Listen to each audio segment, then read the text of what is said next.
కరాచీ హల్వా అండి. ఇది ఇప్పుడు బాగా ట్రెండింగ్ అవుతుందండి. కరాచీ హల్వా చాలా ఎక్కడ చూసినా కూడా ఇంతకుముందు కనబడేది కాదు. ఇప్పుడు ఎక్కడ టెంపుల్స్కి వెళ్ళినా ఎక్కడ చూసినా హల్వా అనేది బాగా కనబడుతుంది. అండ్ పిల్లలు కూడా ఒకవేళ డ్రై ఫ్రూట్స్ కానీ నెయ్యి కానీ అలా అవాయిడ్ చేస్తే ఇలా కూడా మంచిగా పిల్లలకి తినిపించవచ్చండి హెల్తీగా. దీనికి చూడండి, ఇది ఒకవేళ మీకు స్క్వేర్ టైప్ బాక్స్ అంటే డబ్బా షేప్లో కావాలనుకుంటే ఆ విధంగా కూడా, బాల్స్ టైపు ఆ విధంగా కూడా చేసుకోవచ్చు అనమాట. చూడండి, దీనికి కావాల్సిన పదార్థాలు ఏంటి అంటే ఏం లేదండి, ఒక 10-15 మినిట్స్లో రెడీ అయిపోతుంది. ఇంట్లో కనుక నెయ్యి ఉంటే నెయ్యి అండి.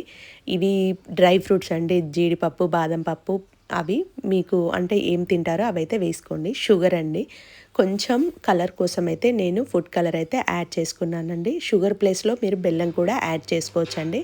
అంటే ఒక్కొక్కసారి షుగర్ తింటే కూడా మంచిదే అనమాట, మరీ ఎక్కువ కాకుండా కొంచెం.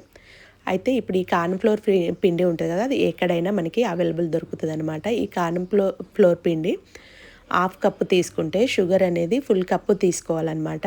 ఆ కార్న్‌ఫ్లోర్ పిండిలో వాటర్ కలుపుకొని పల్చగా కలుపుకొని పక్కన పెట్టుకోవాలండి.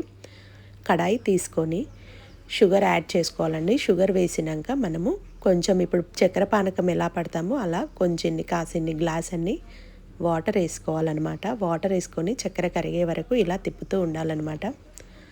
ఇలా వచ్చేసిందండి. ఇలా వచ్చినప్పుడు బురుగు మనకు పాకం అవసరం లేదనమాట. ఇలా బురుగు వచ్చినప్పుడు మనము ఈ కార్న్‌ఫ్లోర్ కలిపి పెట్టుకున్నాం కదా వాటర్ లాగా, ఇదన్నీ దానిలో యాడ్ చేసుకొని మంచిగా కలుపుకోవాలండి. సిమ్లో పెట్టుకోవాలండి, ఎందుకంటే ఇది కింద అడుగంటుతుంది అనమాట. అందుకోసం అనేసి కొంచెం లో ఫ్లేమ్లో పెట్టుకొని మంచిగా కలుపుతూ ఉండాలండి. ఇలా కలుపుతున్న వెంటనే రాదనమాట, అది కొంచెం టైం పడుతుంది.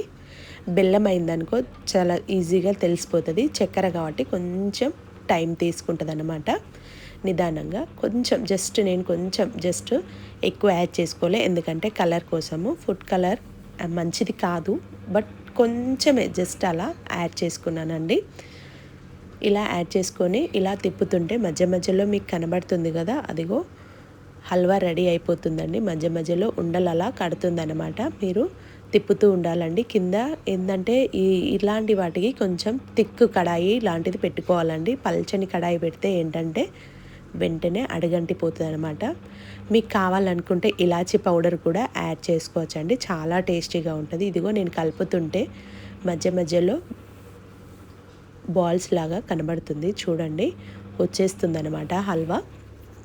చాలా టేస్టీగా పిల్లలు ఒకవేళ బయట అడిగి తెచ్చుకొచ్చుకునే బదులు మనం ఇంట్లో 10 నిమిషాల్లో రెడీ చేసుకోవచ్చండి. దీనికి ఎక్కువ ఐటమ్స్ ఏం అవసరం ఉండవు కదా. ఇగో అయిపోయిందండి, దగ్గర పడి ఇంకా కొంచెం టైం పడుతుంది, ఎందుకంటే ఇది మంచిగా లో ఫ్లేమ్లో ఉడకాలి కదా. ఒకవేళ ఉడకపోతే కొంచెం గడబడ అంటుంది.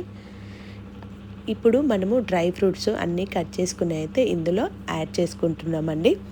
యాడ్ చేసుకొని మళ్ళీ ఒక 10 నిమిషాలు లో ఫ్లేమ్లోనే మంచిగా ఉడకబెట్టుకోవాలండి. కొంచెం టైం పడుతుంది ఉడకబెట్టుకునేటప్పుడు. మళ్ళీ ఇది తొందరగా ఉడకాలంటే కొంచెం నెయ్యి కూడా, నేను ఇది ఇంట్లో రెడీ చేసిన నెయ్యేనండి, బయట నుంచి తీసుకొచ్చింది కాదు. మీకు ఏ నెయ్యి ఉంటే ఆ నెయ్యి అయితే వేసుకోండి. అంటే ఇంట్లోదైనా పర్లేదు, బయట మీరు స్టోర్ నుంచి తెచ్చుకుందైనా పర్లేదు, ఏదైనా నెయ్యే కదా.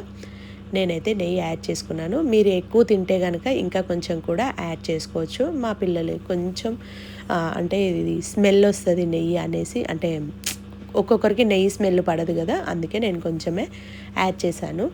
ఎక్కువ అంటే ఇష్టంగా కొంచెం అలవాటు చేయాలి. ఒకటేసారి అలవాటు చేస్తే పిల్లలు తినరు కదా. మనం ఒక ప్లేట్ తీసుకోవాలి. మీరు ఒకవేళ ఇలా ప్లేట్ కాకుండా ఇది అంటే స్క్వేర్ టైప్లో సేమ్ స్వీట్ షాప్లో వచ్చినట్టు ఆ విధంగా రావాలనుకుంటే మీరు కొంచెం ఇలా వెడల్పాటి బౌల్ తీసుకొని అందులో ఈ కన్సిస్టెన్సీని వేసుకోవాలండి. ఈ నెయ్యి ప్లేట్కి మొత్తం అబ్జర్వ్ చేసేయాలి. ఇది వేసాక మనము ఒక వేడిగా పొగలెళ్తుంది కదా, ఒక కొద్దిసేపు పక్కన పెట్టుకుందామండి. ఎందుకంటే ఇది చల్లారాకనే మనకు పీసెస్ వైజ్గా వస్తుంది. లేదంటే స్పూన్తో మంచిగా మామూలుగా గిన్నెలో వేసుకొనైనా కూడా తినొచ్చు. పిల్లలు ఏంటంటే ఇలా పీసెస్ వైజ్గా చేస్తే ఏంటంటే చాలా ఇష్టంగా మంచిగా తింటారు కదా. అంటే సేమ్ బయట మనం ఇంట్లో చేసామంటే ఎవరు ఒప్పుకోరు కదా, బయటిదంటే చాలా ఇష్టంగా తింటారు కాబట్టి.